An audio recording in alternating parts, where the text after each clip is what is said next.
고맙습니다. 쓸모없는 것은 버리라. 우리가 살아가면서 쓸모없는 것이 무엇이 있을까? 쓸모없는 인생이 있을까? 쓸모없는 물건을 내가 갖고 있을까? 그런데 의외로 쓸모없는 것들을 우린 너무나 많이 축적하며 살아간다는 겁니다. 그것을 버리려면 저와 여러분들이 순례자처럼 살아야 되는 거예요. 그래서 순례자가 돼서 자유롭고 가볍게 내가 가지고 있는 그 많은 것들을 다 버릴 때 우리의 발걸음은 가벼워질 수 있습니다. 그래서 내가 가지고 있는 만큼의 그 소소한 것에 만족하면서 쓸모없는 것은 버리고 이제 무명의 방랑자가 아닌 유명한 그리스도인으로 순례자의 역사를 우리 다시 기록하는 귀한 날들이 되기를 원합니다. 7절로 8절. 그런데 3시간 3쯤 간격이 되어 그의 아내가 발생한 것을 알지 못하고 들어왔다. 그러자 베드로가 그녀에게 질문하며 너는 나에게 말하라. 너의 삶은 이만큼의 토지를 떼어 주었느냐? 아내가 말하되 네, 이만큼입니다. 아나니아의 목숨이 떠나간, 숨이 끊어진, 그런데 3시간의 간격 이렇게 되었어요. 3시간. 이게 이제 히브리어로 넘어가면 샬라시라고 하는 단어를 만들어냅니다. 강화하다, 세습하다. 오늘 삽비라에게 아나니아의 사상이 세습된 시간이라는 겁니다.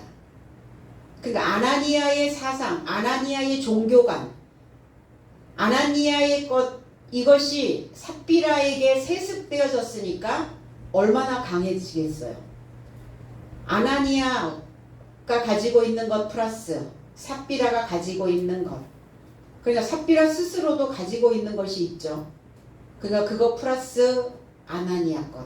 이게 세습되어진 시간. 그러니까 아나니아의 종교성, 삽비라의 종교성이 세습되어지면 어떤 상황이 벌어지냐면 아무것도 안 보입니다. 종교가 계속 사실은 우리가 세습되어져 왔죠. 그래서 주님이 오셨을 때 바리새인 서기관들을 향하여 이렇게 말씀하셨어요. 장로의 유전을 너희들이 여지까지 믿는도다. 그 세습되어진 것만을 붙잡고 있는 것이다. 전통적으로 내려오고 있는 종교관에 너희들은 들어가 있는 것이다. 오늘 삽비라가 딱 지금 그 상태에 있다는 겁니다. 그러니까 어때요? 길이 없는 길. 우리가 가면 길이라고 말하는데 길이 만들어지지 않는 사람들이 있어요. 길이 없는 길을 가는 자들은 어떤 자들이냐? 물 위에서 걷는 자들이라는 겁니다. 대지에 발을 딱 딛고 서서 걸어가야 되는데 자기 사상의 물 위를 걸어가는 자는 길이 만들어지질 않아요. 그러니까 허공의 발걸음을 지금 옮기고 있다는 겁니다. 단단한 믿음, 확고한 신념, 하나님을 믿고 있는 확실한, 분명한, 확증된 그 대지가 내 삶에 있어야 하는데 그때그때 일어나는 어떤 상황, 일상생활에서 일어나고 있는 어떤 사건, 이런 거에 밀려서 그것이 나를 위협하고 그것이 나를 흔들어대는 내 사상의 물살에 의하여 지금 떠내려가고 있는 상태가 삽비라의 상태라는 겁니다. 전도서 4장 12절에는 한 사람이면 패하겠거니와 두 사람이면 능히 당하나니 삼겹줄은 쉽게 끊어지지 아니하느니라. 바로 여기서 삼겹이라고 하는 이 단어가 샬리시라고 하는 단어예요. 세습되어진, 강화되어진. 근데 전도서 4장 12절을 해석을 하다 보니까 전혀 의미가 다른 뜻으로 해석이 되어졌어요. 여기서 한 사람이면 이라는 단어가 사람이라는 단어도 없거니와 그냥 하나라고 하는 에하드라는 단어예요. 그리고 이 에하드라고 하는 이 단어의 의미는 통일된, 그리고 생각을 모으다. 그 생각을 모으다.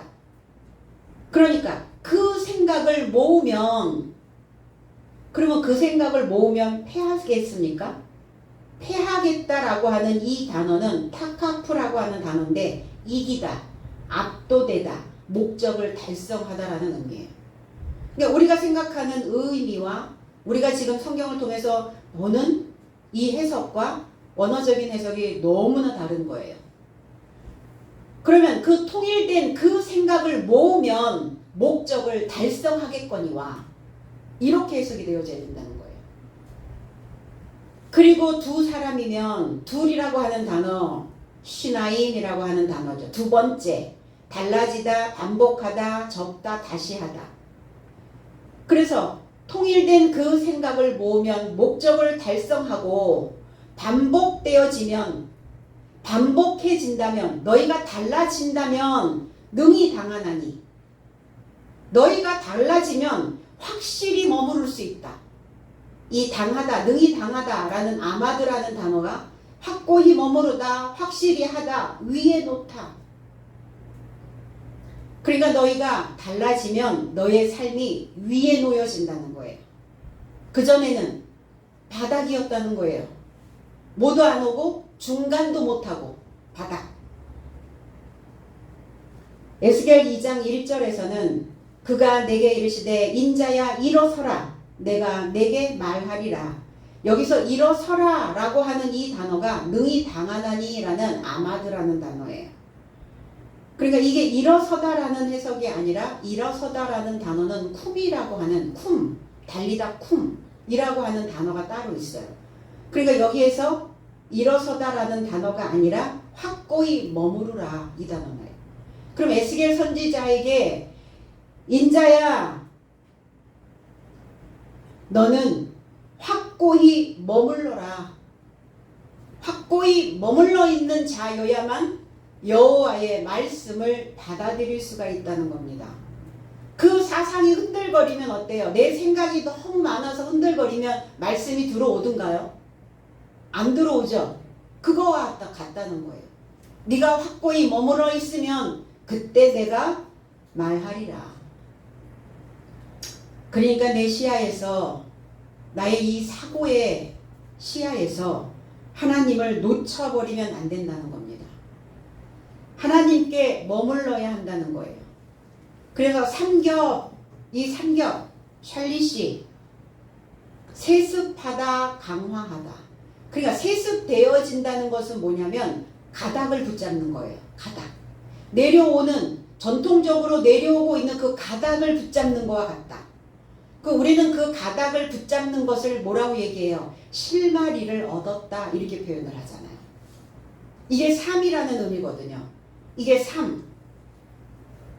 삼겹줄은 줄이라고 하는 단어, 이 후투라는 단어는 꿰매다라는 단어예요. 그러면 가닥을 붙잡아 꿰매진다면 쉽게 즉각 빨리 끊어지지 않고 파열되지 않고 뜯어지지 아니한다. 통일된 그 생각을 모으면 목적을 달성하겠고 너희의 삶이 달라져서 확고히 머무르면 세습되어 꿰매진 것은 즉각 뜯어지지 결코 않는다. 전도 4장 12절 해석에 이렇게 되어졌습니다. 전도자의 삶이 이렇게 되어진다는 거예요. 4장 12절처럼. 그러면 전도자는 어떤 자냐? 이 코헬레트라고 하는 단어인데 코헬레트라고 하는 단어는 듣고 생명의 가르침의 표를 가지고 있는 자. 생명의 표를 가지고 있는 자를 전도자라고 이렇게 말합니다. 그럼 저와 여러분들은 다 전도자죠. 코헬레트. 듣고 생명의 가르침의 표를 가지고 있는 자. 저와 여러분들이 다 표요. 저와 여러분들이 다 표적이요. 다른 사람들은 저와 여러분들의 삶의 표를 보고 표본을 삼아 산다는 겁니다. 제자든 자녀들이든 주변에 있는 사람들이든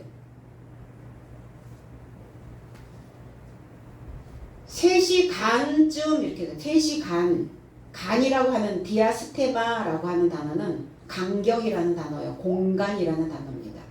그리고 따로 세우다, 나누이다 라는 의미를 가지고 있어요. 종교가 무엇이냐?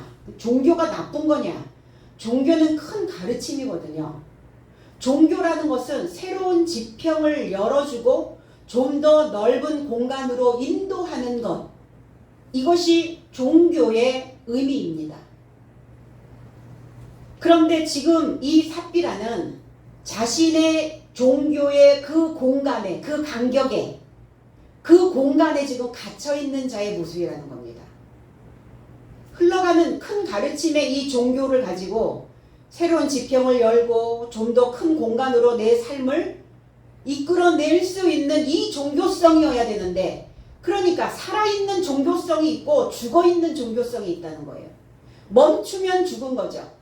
움직이지 못하면 죽은 종교입니다. 그러나 원활하게 무엇인가를 새로운 것들을 모색하고 새로운 지평을 열어주는 이러한 종교성이라면 살아있는 종교라는 겁니다. 그러면 기독교는 어때요? 살아있는 종교죠, 당연히. 그리해야 되는 것이죠. 근데 삽비라는 그 간격을 좁히지 못했다는 거예요. 우리 그러죠? 누구와의 간격을 좁혀야 밀착되어질 수 있잖아요. 그 간격이 좁혀져야 그 공간 안으로 들어갈 수 있잖아요.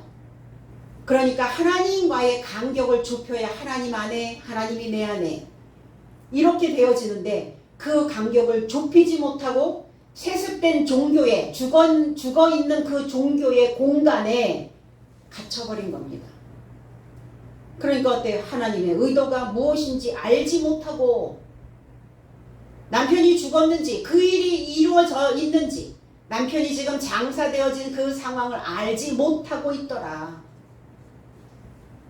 그러니까 멀리 떨어져서 하나님과 완전히 나누어져 있는 상태. 그래서 간이라는 단어를 쓴 거예요. 셋이 간쯤 이렇게 된 거죠. 베드로 사도는 삽비라에게 질문을 합니다. 너의 그 땅, 너의 그 토지가 이뿐이냐? 이렇게 물어보죠. 그 땅, 코리온이라고 하는 단어였다고 말씀드렸죠. 토지, 밭, 입을 크게 열리다, 입을 크게 벌리다, 하품하다라는 단어에서 왔다. 그러니까 이 코리온, 코라, 어떤 공간, 이 땅, 밭, 토지, 이거는 다 입의 땅이라고 여러분들이 이해를 하시고 또 가면 되죠. 요한복음 4장 35절에 너희가 넉 달이 지나야 추수할 때가 이르겠다 하지 아니하느냐. 내가 너희에게 이르노니 너희 눈을 들어 밭을 보라. 휘어져 추수하게 되었도다. 바로 이 밭이 입의 땅이에요. 입의 밭입니다. 입의 토지입니다. 제 해석은 내 삶은 아직 넉 달이 있어야 수확이 온다고 말하지 않느냐. 보라, 나는 너에게 말한다. 너의 눈을 들어 그리고 이미 수확을 향해 하얗게 있는 토지를 주목하라. 넉 달.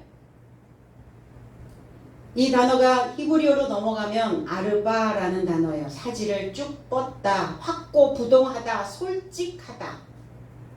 그럼 우리가 솔직해져야 되는, 솔직한 진리의 말씀을 들어야 사가 되어질 수 있어요. 넉 달이 된다는 거예요. 내 믿음이 확고부동한 삶이 되어져야 넉 달이 되어진다는 겁니다. 내가 하나님 앞에, 그 말씀 앞에 사지를 쭉 뻗고 엎드려야, 그래야 나는 넉 달이 되어져 추수하게 되어진다는 겁니다.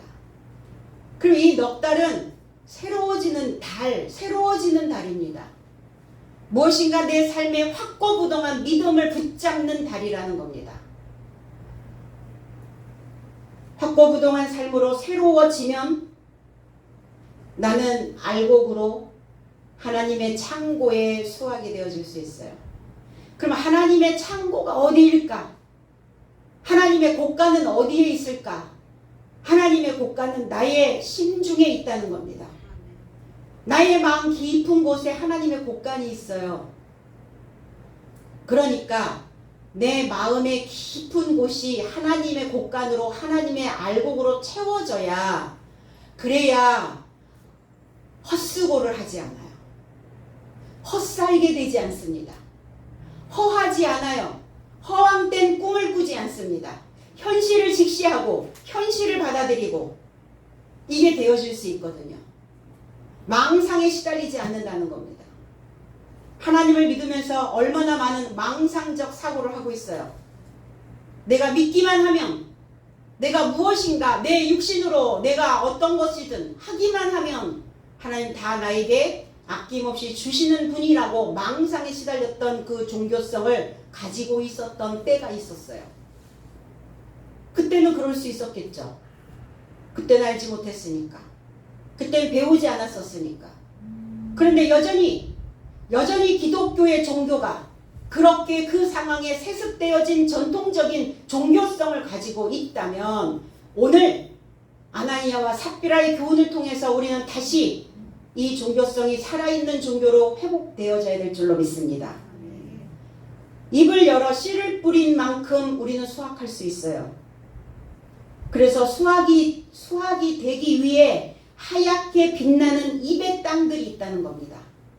입의 땅을 주목하여 보아라. 그러면 저와 여러분들의 입의 땅이 하얗게 되었다는 것은 빛을 발산할 수 있다는 거예요. 빛을 발하라 그러잖아요. 하나님의 사자들이여 빛을 발하라. 알곡된 그 말씀들을 쏟아내라는 거예요. 입술의 열매를 많은 사람들에게 또 내놓으라는 겁니다. 그래서 그들도 그 입의 땅에서, 입의 토지에서 하나님의 나라를 수확할 수 있도록 하나님 나라는 이 알곡들이, 이 나달들이 하얗게 되어져야 돼요. 우리는 벼가 누렇게 익으면 수확을 하죠. 모든 곡식들이, 모든 나달들이 누렇게 익으면 수확을 하는데 하나님 나라는 하얗게 익어야 돼요. 하얘져야, 그래야 수확을 그때야 할 수 있다는 겁니다. 그래서 나 자신을 이 배움을 통해서 나를 씻어내는 자들의 모습이에요. 가르침을 받아들이는 자들의 모습입니다. 교훈을 먹고 교훈을 입은 자들의 모습이에요. 그런 자를 계시록에서는 흰옷을 입었다 이렇게 표현해요. 하얗게 흰옷 입은 자, 빛나는 자예요. 말씀이 나가면 그 말씀이 어두운 구석구석들을, 무지한 자들의 그 머리를 깨우는 역할을 하는 자들이 바로 흰옷 입은 자들의 모습이라는 겁니다. 그래서 입의 땅이 휘어져 빛을 발산하는 전도자가 되는 거죠. 그럼 우리는 입의 땅에서 분명히 우리의 삶의 그 모든 과정들을, 우리의 일생을 수확할 수 있다고 믿고 있다면 우리의 입에서 말한 대로 수확되어진다는 겁니다. 그거는 하나님을 믿지 않는 자들도 다 알고 있는 일이에요. 말한 대로 된다 이렇게 얘기하잖아요. 그럼 하나님을 믿는 사람들은 이 입의 땅에서 무엇을 소출할 것인가, 무엇을 수확할 것인가 심히 고심하며 입의 땅에 씨를 뿌려야 된다는 겁니다. 삽비라는 이렇게 말합니다. 이뿐이로다. 이뿐입니다. 이만큼입니다. 동일한 크기입니다. 아나니아가 나에게 준 거, 아나니아가 갖고 있는 동일한 것, 이것만큼입니다. 아나니아와 동일한 입의 땅입니다. 그 토지에 아나니아가 가지고 있는 이만큼 받았습니다. 결국 그 입의 땅에서 수확되는 것들을 보니까 남편이나 아내나 같은 레벨, 같은 수준. 그럼 한 사람이 조금 더 낮은 수준으로, 조금 더 높은 수준으로 올라가면 낮은 수준에 있는 그 자도 그 높은 수준을 보고 이끌어 줄 수 있는 상황이 되는데, 네가 그러니까 나도 그래 이렇게 되는 거죠. 그래서 한 사람이 창을 하고 한 사람이 악기를 다루고 똑같은 부창부수라는 단어를 쓰게 되죠. 목숨에 매달려 있는 입입니다. 그러니까 목숨이 혼이 나간 거죠. 목숨에 매달려 있는 입이면 목숨에 매달려 있는 이만큼 줍니다. 동일한 것을 줘요. 그러니까 도로 주는 거예요. 받은 것만큼 주는 겁니다. 자녀들 그렇지 않나요? 부모의 입에서 나간 것 그것 그대로 수확해서 이것만큼 그것만큼 또 그들의 삶에 되돌려주고 그것만큼 세상에도 되돌려주고 스승도 마찬가지지 않아요? 왜 그 사람 말이 본새가 없는지 아세요? 부모에게서 이만큼 받은 거예요. 그러면 살면서 내가 부모에게 받은 이만큼을 가지고 나에게도 되돌려주고 타인에게도 되돌려주지 말아야 된다라고 하는 생각이 있으면 나의 입에 새로운 씨를 뿌리겠죠. 그런데 그 지각을 하지 않으니까 그 생각을 그 인지를 하지 못하니까 여전히 이만큼 받은 것을 가지고 끊임없이 자기에게도 타인에게도 똑같은 크기로 동일한 크기로 주고 있는 겁니다. 참 그래서 신기해요. 그리고 거저 공짜는 없어요. 그래서 들어보면 저 사람이 무엇을 그만큼 받았는지 알아차리게 되어져요. 그럼 뭐 하셔야 돼요? 그걸로 끝이 아니죠. 그럼 함께 가는 동반자는 그 사람이 그만큼을 가지고 있다면 이만큼밖에 없다면 나는 내가 가지고 있는 높은 수준의 것을 이만큼 또 줄 수 있어야 돼요. 그러면 달라지겠죠, 레벨이. 그래서 모든 사람들은 입의 땅에서 수확한 것을 먹고 산다고 봅니다. 받은 만큼 떼어주게 되어 있어요. 그럼 누구의 것을 받을 것인가? 아나니아의 것을 받을 것인가? 아니면 사도들의 것을 받을 것인가? 입에서 수확되는 언어가 달라져야 우리는 우리의 삶에 새로운 나를 만드는 그 실체 있는 인생이 되어질 수 있다는 겁니다.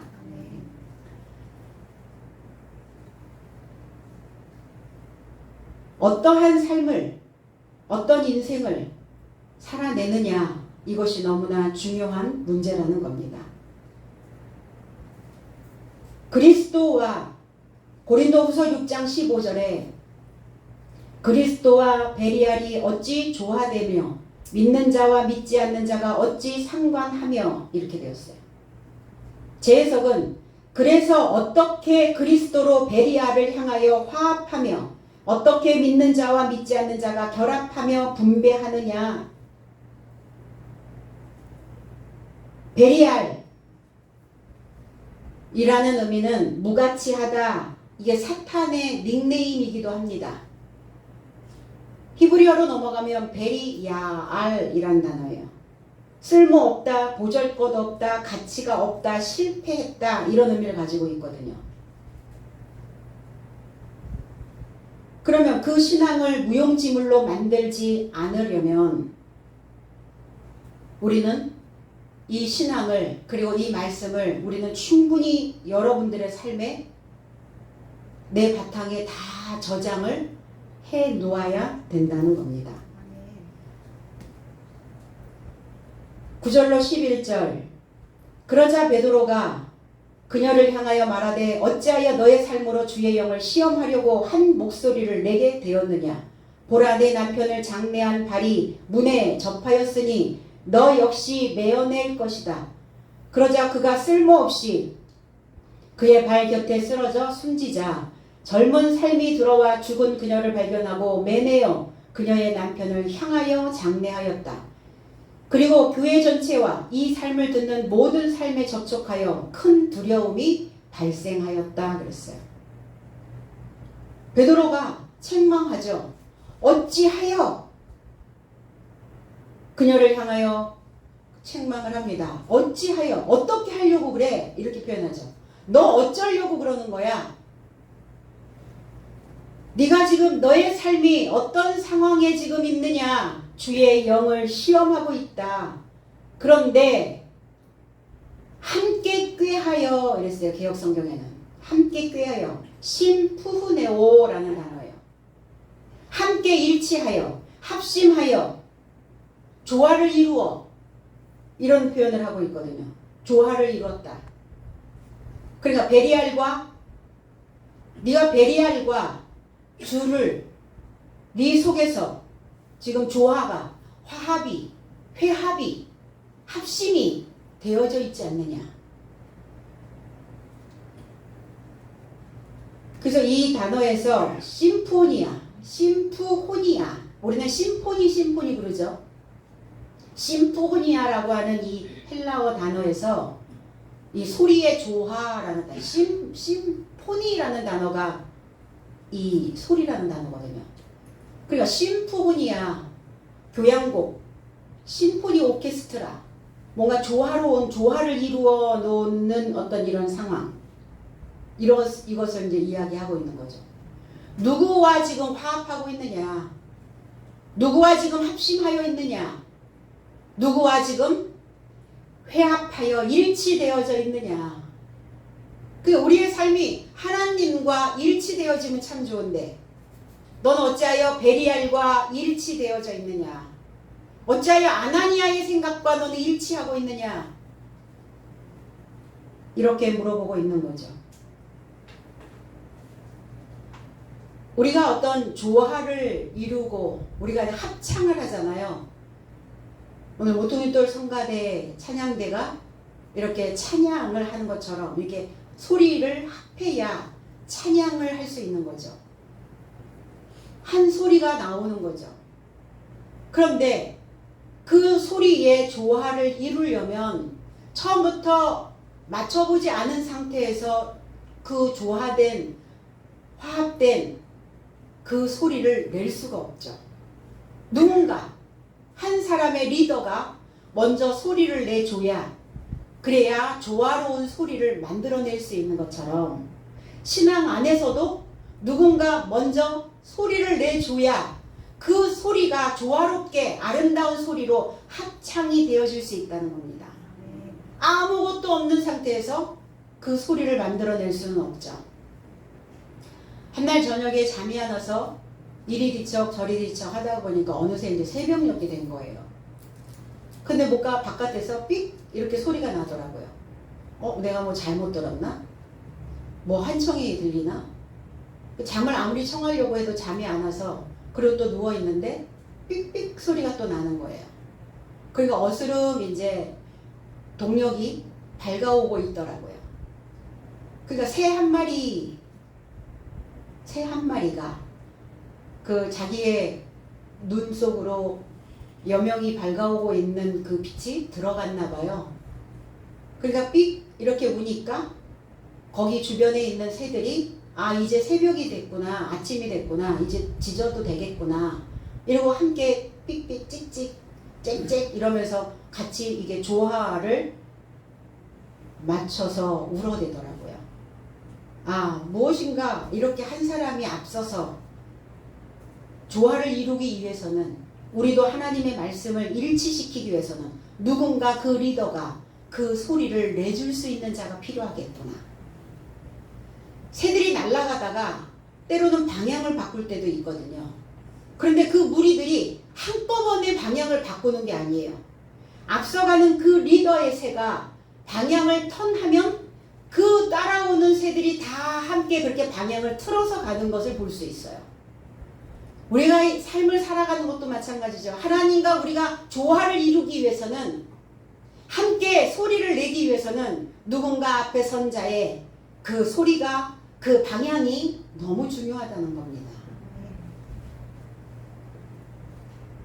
오늘 그런데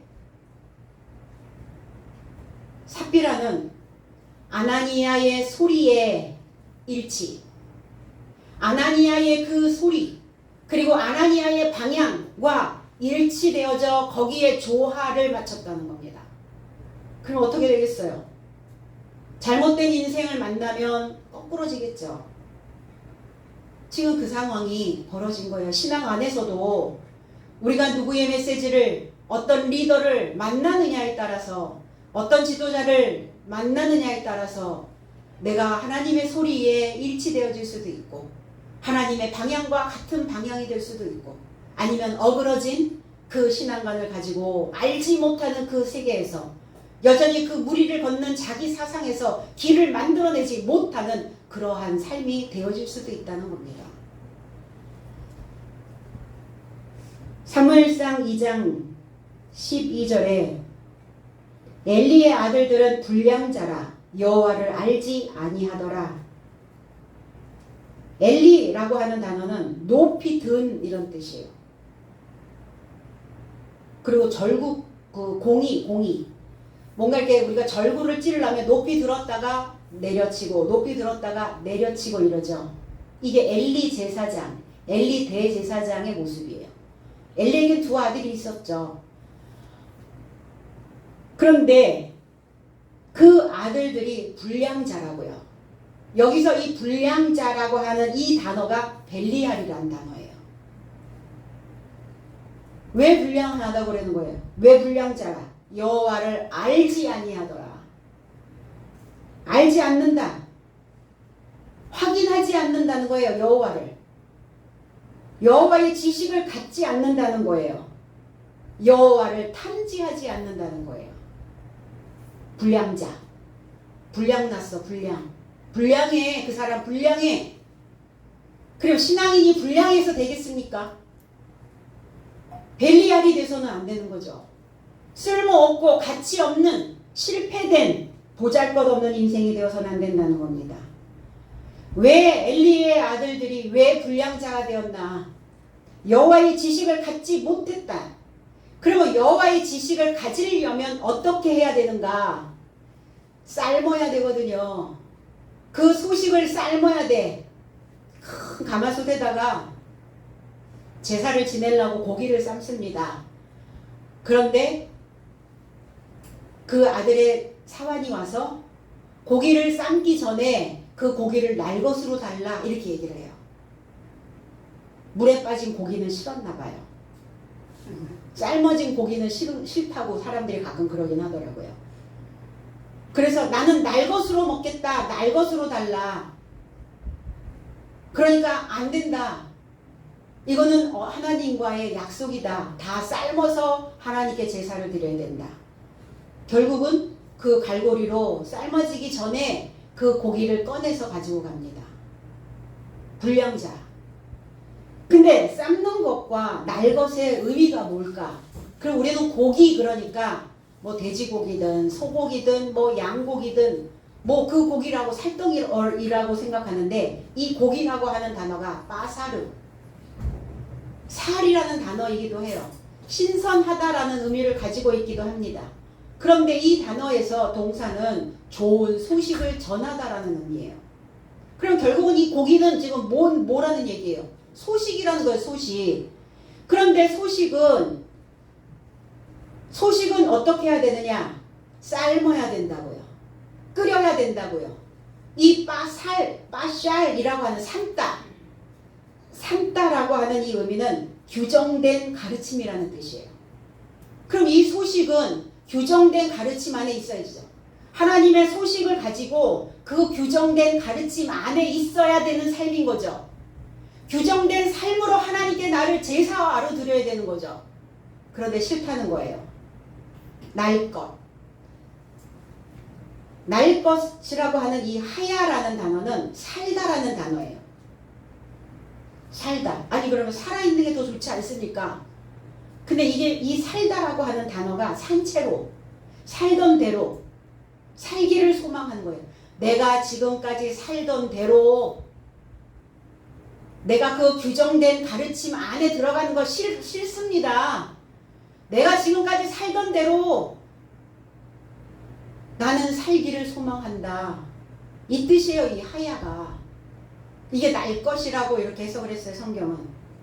내가 지금 했던 대로 살던 대로 여기서 바꾸려니까 턴을 하려니까 내가 냈던 소리 내가 그냥 소리 내면 되는데 그 소리에 조화를 맞추려고 하니까 이 사람의 소리와 저 사람의 소리를 내가 들어야 되는 그 상황이 벌어지니까 싫은 거죠. 그래서 불량자, 그래서 벨리알. 우리가 사람과 사람과의 관계 속에서도 그렇지 않나요? 내가 무슨 말을 실컷 했는데 상대가 내 말을 들어주질 않아. 듣지를 않아. 자기 얘기만 해. 자기 말만 해. 자기 주장만 해. 자기 뜻만 내기해. 그러면 어때요? 속에서 저 사람 참 불량하다. 불량배 같아. 불량배. 그냥 우격단입으로 막 꾸겨서 넣는, 내 생각은 이거니까 너희들 무조건 받아들여야 돼. 불량배 같은 그런 생각이 들거든요. 그러니까 살던 대로 먹던 대로 그렇게 살기를 소망하는, 이게 날 것. 그러니까 하나님을 확인하지 않고 믿는다고 한다면, 우리가 하나님에 대한 확실한 지식을 갖지 않고 믿는다면 벨리알, 불량자. 그 자가 누구? 삽비라 라는 겁니다. 아나니아와 삽비라. 그 아나니아와 삽비라가 벨리알과 화합되어졌어요. 베드로 사도는 네가 어찌하여 주의 영을 시험하느냐. 시험, 페이라조라는 단어입니다. 이게 유혹하다라는 단어예요. 미혹시키다라는 단어예요. 히브리서 3장 7절로 8절에 그러므로 성령이 이르신 바와 같이 오늘날 너희가 그의 음성을 듣거든 노하심을 격동하여 광야에서 시험하던 때와 같이 너희 마음을 강팍해 하지 말라 그랬어요. 그로 인하여 성령이, 제석은 그로 인하여 성령이 이같이 말씀하신다. 오늘날 너의 삶이 그의 음성에게서 들었다면 광야 안에서 시험의 날을 쫓아 반역자 안에서처럼 너의 마음을 강팍하게 해서는 안 된다. 주의 영을 시험하는 것이 무엇이냐 하여 봤더니 마음을 강팍하게 하는 거래요. 살리는 영적인 말씀을 듣고 나의 지각이 둔하여져서 강팍한 마음에 있는 그것 자체가 주를 시험하는 것이다. 그러면 주님이 시험을 당합니까?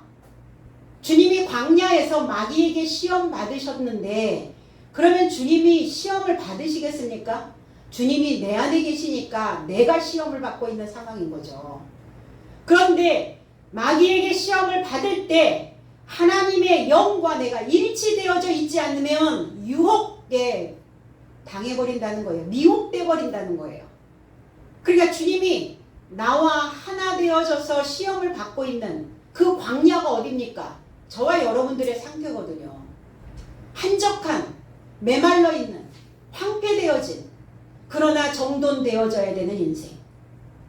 그 광야 안에 오셨단 말이에요. 나의 광야 안에.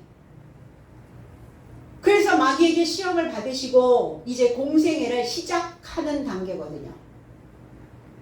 왜 시험을 받으시려고 준비하셨을까? 내 안에 오셔서 나와 함께 일치되어져야 되는데 나와 일치되어지는지 일치되지 아니하는지를 보고 싶으셨던 거죠. 그래서 마귀를 통해서, 사단을 통해서 한번 미혹거리를 던져주는 거예요. 40일을 금식하신 후에 금식하셨거든요. 신앙적, 종교적 금식. 아나니아와 삽비라적인 그 사상을 금식. 우리가 구약적 사고에 내가 살던 대로 살고 있는 그 삶을 이제 금식해야 되거든요. 더 이상 그 살던 대로 살았던 그 패턴을 먹어서는 안 되거든요.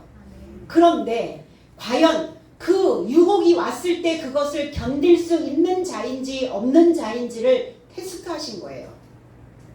그러면 그 시험에 통과한 자는 그 안에 하나님의 말씀과 일치되어진 자요. 그러나 그 말씀을 통과하지 못하고 날아간 자는 결국은 그 시험에 미혹되어져서 유혹에 넘어가 버린 자라는 겁니다. 그럼 누구와 가겠어요? 시험을 이기지 못한 자와 일치하고 싶어 하지 않으신다는 거예요. 그 삶 속에 들어가 계시지 않는다는 겁니다. 그러니까 말씀을 들어도 말씀은 보아도 들어도 먹어도 아무것도 안 남아있는 거야, 내 속에.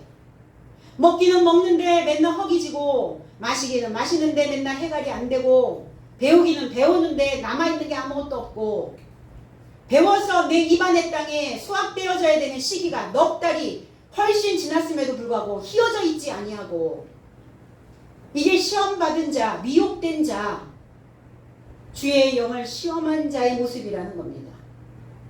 내가 언제 주의 영을 시험했습니까? 삽비라는 그럴 거예요. 저와 여러분도 아마 그럴 거예요.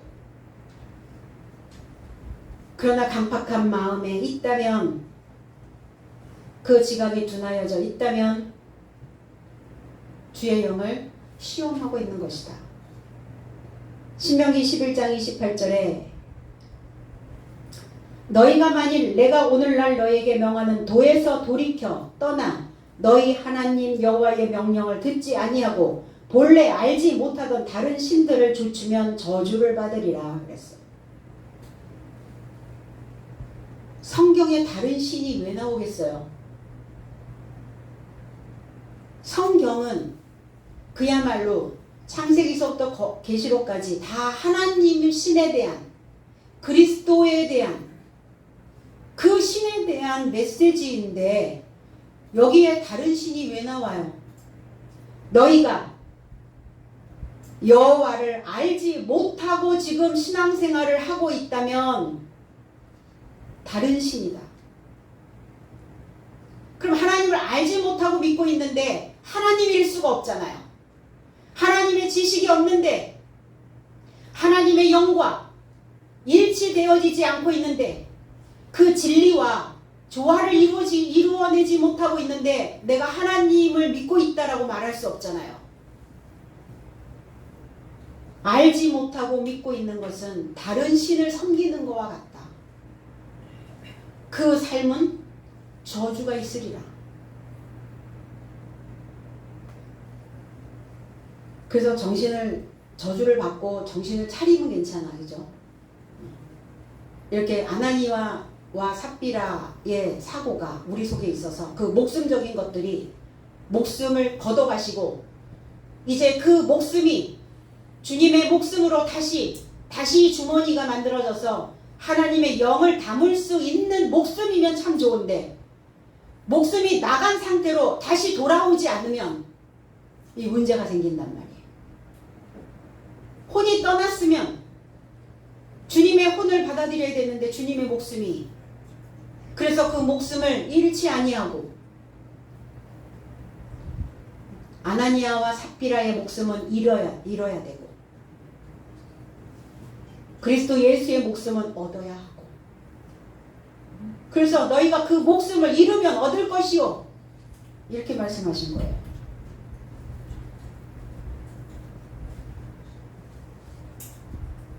죽은 사고, 이 죽은 사고는 안에 둘 수 없죠. 감각이 없는, 생각이 없는,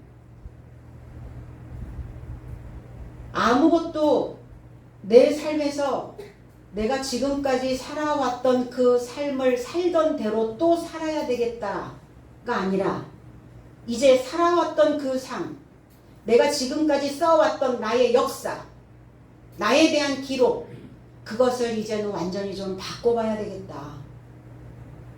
이 생각이 살아서 안에 있어야지 그냥 살던 대로 했던 대로 이렇게 살기를 소망하는 그 죽은 생각이 내 안에 있어지면 안 되는 거죠. 그러니까 그 죽은 것은 나가야 돼요. 매내어 나가야 된다고요. 그리고 그 죽은 생각이 안에 있으면 어때요? 살던 대로 살겠다라고 하는 죽어있는 종교성이, 죽어있는 나의 삶의 일상생활이 내 안에 담겨져 있으면 어때요? 몸과 마음이 다 망가져요. 몸도 망가지고 당연히 마음 안에 있으니까 마음은 망가지겠죠. 그러니까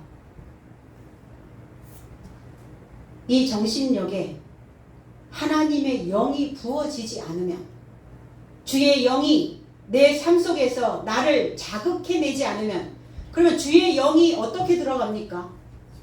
교훈을 통해서 들어가잖아요. 가르침이잖아요. 교육이잖아요. 너 이렇게 살던 대로 살아도 되겠어? 이렇게 쭉 가도 괜찮겠어? 종착역까지? 아니면 여기에서 좀 탈선해 볼래? 탈선이라는 것은 다 나쁘지만은 않아요. 내가 나쁜 삶의 선로에, 불량한 삶의 선로에서 계속 갈 것이냐, 아니면 여기서 탈선할 것이냐. 기독교, 개신교, 개혁이라는 것은 내가 지금 살던 그 삶의 선로에서 탈선하는 걸 개혁이라고 말하는 거예요. 개혁하셔야죠. 할 수 있도록 뭐 하셔야 돼요? 주의 영을 불어넣어 줘야죠. 뭐를 통해서? 입을 통해서, 입김을 통해서. 입김을 받은 아이들은 입김을 받고 자라는 영아들은 면역력이 높아진답니다. 입김을 받지 않고 자라는 영아들은 곧 사망에 이르른다는 겁니다. 그럼 우리는 살아가면서 시시때때로 시시각각 분초마다 입김이 필요해요. 저와 여러분들 나 자신에게도 입김이 필요하죠. 그래서 어떻게 해요? 혼잣말 하잖아요. 혼잣말 왜 해요? 나한테 입김 불어넣어주는 거예요. 그래, 많이 힘들었겠다. 아, 그 인간 때문에 힘들었겠다. 속상했겠다. 억울했겠다. 지금도 생각하면 아직도 분이 안 풀리겠다. 이거 속에 혼자서 하는 거죠. 그런데 혼자 할 수 있는 힘이 없는 자는 누군가의 입김이 필요하다는 겁니다. 주의 영이 그 안에 거할 수 있도록 들어가면 주의 영이 계속 지속적으로 계속 일관성 있게 들어가면 어느 날 주의 영과 조화를 이루는 합심이 되는 합창을 할 수 있는, 그래서 그 심포니 오케스트라를 만들어내는 내 속에서 그 하나의 소리가 아니라 다양한 소리를 드러낼 수 있는 그 삶이 되어질 수 있다는 겁니다. 삽비라를 메어내갔다 이렇게 표현했어요. 메어내다가, 자, 메어냈다라는 의미는 에크푸헤로, 에크라고 하는 단어, 데리고 나가다예요. 에크, 바깥에, 바깥으로, 회로 이동하다, 밖으로 이동하다, 밖으로 놓여졌다. 안에 있지 않고 밖으로. 그럼 우리도 삽비라와 같은, 아나니아와 같은 생각 다 밖으로, 밖에 다 내어놓으셔야죠. 버릴 거 어때요? 쓸모없는 물건들 어떻게 해놔요? 안에다 놔요? 밖에 내놔요? 밖에 내놓잖아요. 뭐 해가지고? 스티커 붙여서 폐기물 이렇게 하고, 쓸모없는 물건 폐기물 처리 스티커 붙여가지고. 그 오늘이 또 그날이에요. 내 안에 쓸모없는 거 다 바깥으로, 지금 다 바깥으로 이동시키셔야 됩니다. 그것 때문에 힘들어요, 사는 게. 삼시세끼 못 먹어서 힘든 게 아니라니까요. 매어내 가야 되는데 매어내지 못하니까, 바깥으로 이동시키지 못하니까 데리고 나가야 되는데 데리고 나갈 힘이 없는 거라. 왜? 거기에 같이 다 조화를 이루어버렸다고요. 거기에 다 이렇게 묶여버렸단 말이에요. 근데 뭐 하셔야 돼요? 나눠야죠. 분리시키셔야 된다는 겁니다. 안에 있으면 주님과 연합군이 되어질 수 있죠. 그러니까 삽비란 바깥으로 내쳐졌으니까 어때요? 밖에 적군이에요, 적군. 내 안에 있는 적을 다 바깥으로 몰아내야 돼요. 누가 나를 잡아먹습니까? 누가 나를 힘들게 해요? 누가 나를 망가뜨립니까? 누가 나를 실패자의 모습으로 만들어요? 어떤 자가 하나님을 믿는 하나님의 백성들을 쓸모없게 만듭니까? 내 안에 적군이죠. 그 적군이 뭡니까? 살던 대로 살게 라고 생각하고 있는, 아무 공도 들이지 않고 어떤 노력도 기울이지 않고 피땀 흘려서 열심히 하나님을 아는 그 지식을 배우지도 않고 날 것으로 먹겠다는 거예요. 신앙생활 날팽이로 하게 돼. 날팽이. 그러면서 거룩이 뭡니까? 진리가 있어야 거룩해지죠. 참이 없는데 어떻게 거룩해질 수 있어요? 참된 것이 없는데. 나름 참된 것? 그래서 하나님을 떠나 바깥으로 내쳐지면 나쁘게 되어진다고요. 그래서 부모도 자식을 어때요? 품 안에 있을 때 최대한 그 좋은 마음을 갖고 인생을 살 수 있도록 최대한 교육을 하잖아요. 왜? 부모의 품을 떠날 때가 오니까. 근데 언제 떠나요? 저 떨어지면 떠나요? 대학 졸업하면 떠나나요? 결혼시키면 떠나요? 평생 그 부모의 울타리가 필요하다는 겁니다. 언제까지? 내 눈 감는 날까지. 내 여력이 닿는 한까지.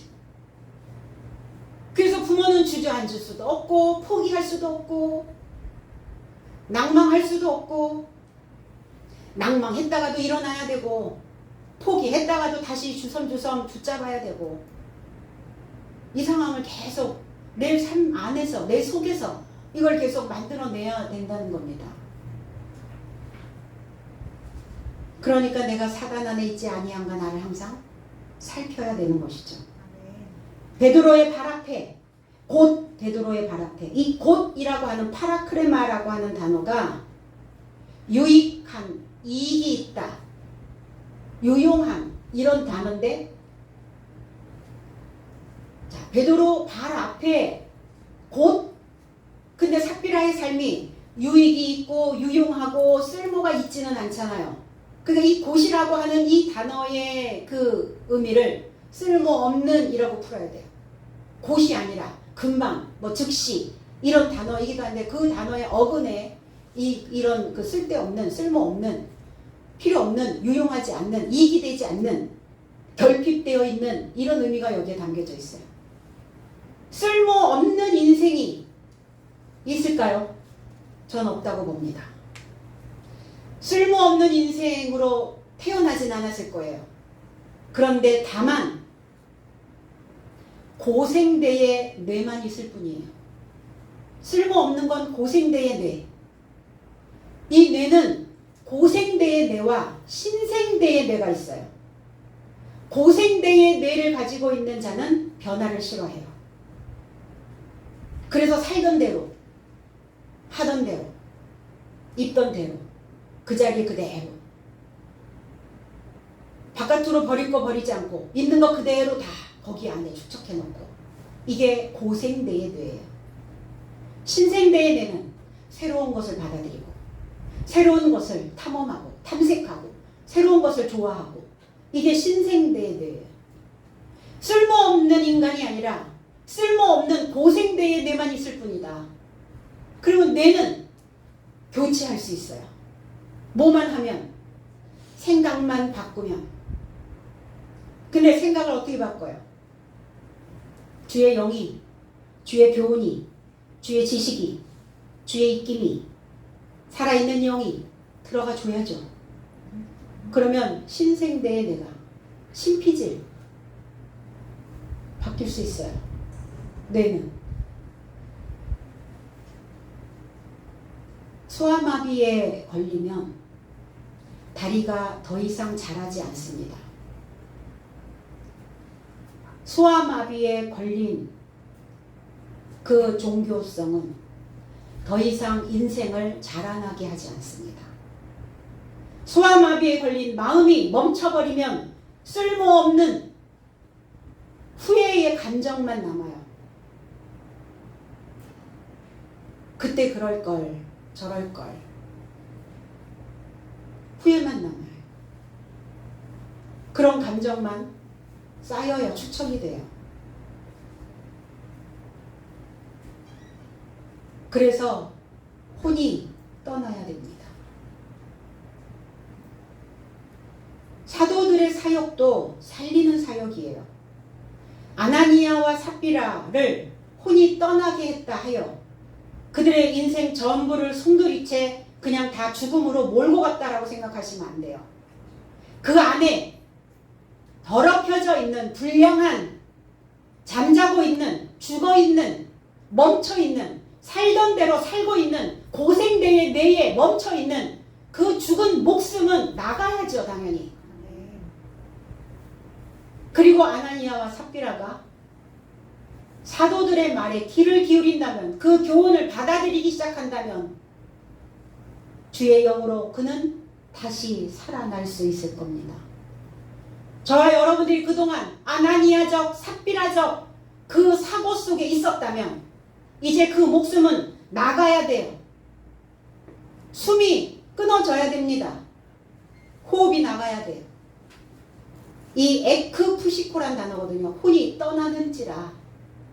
에크, 밖으로 나가서 들어오지 않았어요. 이렇게 하고 들이마셔야 되는데 다 뱉어내고 이게 나간 상태. 다 나가고 들숨을 할 때는 그 숨이 바뀌어서 들어가야 돼요. 한숨은 쉬죠. 한숨. 속이 답답하니까 나가는데 들숨을 하실 때는 생각이 정돈돼서 들숨을 하셔야 돼요.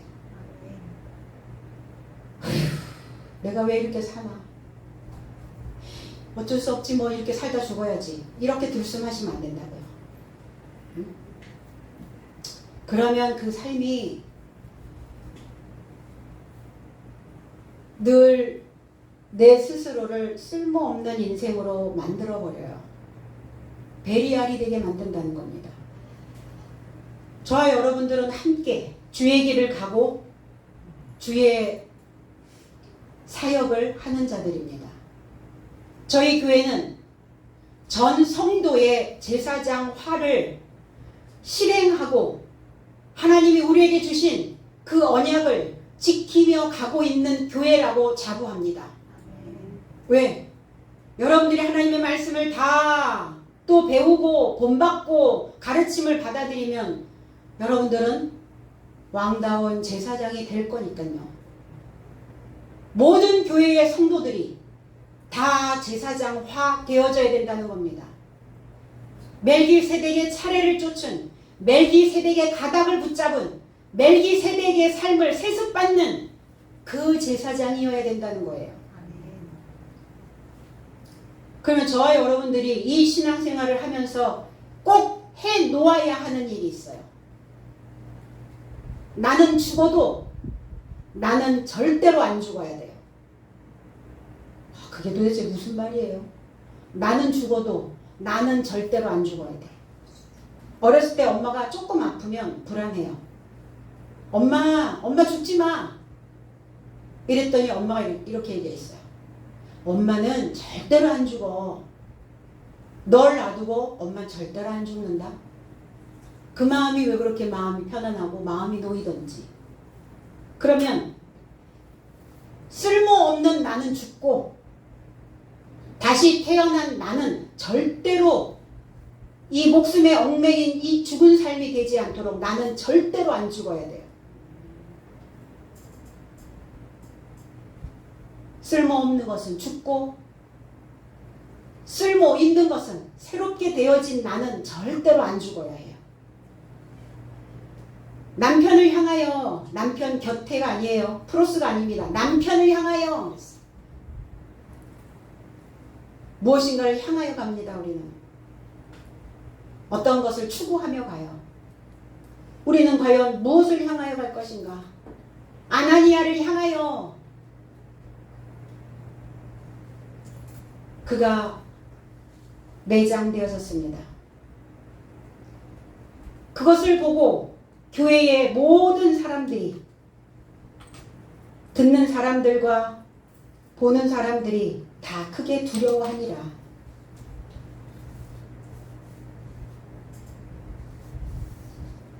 놀람, 공포, 푸보스라는 단어예요.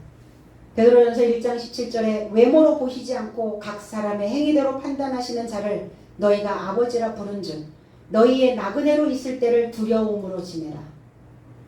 뭐에 대한 두려움? 하나님을 믿으면서 하나님이 나에게 진노하시지 않을까? 저주하시지 않을까? 내가 죽지 않을까? 이런 두려움이 아니라 경외심이죠.